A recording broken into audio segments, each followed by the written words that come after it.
আসসালামু আলাইকুম গাইস, কেমন আছেন? আজকে আমি রান্না করব কাঁঠালের তরকারি, আর চুয়াডাঙ্গাই ভাষায় বলে এঁচড়। আগে কাঁঠালগুলো আমি সিদ্ধ করে নিলাম, তারপর পেঁয়াজ, গরম মশলা, এলাচ, দারচিনি ভালোভাবে ভেজে নিচ্ছি।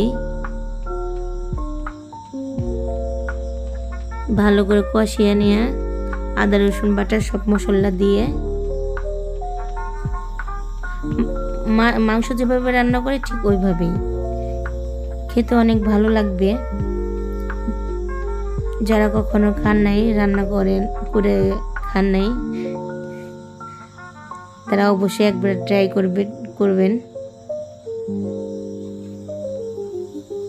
আর আমার চ্যানেলটা সাবস্ক্রাইব করতে ভুলবেন না।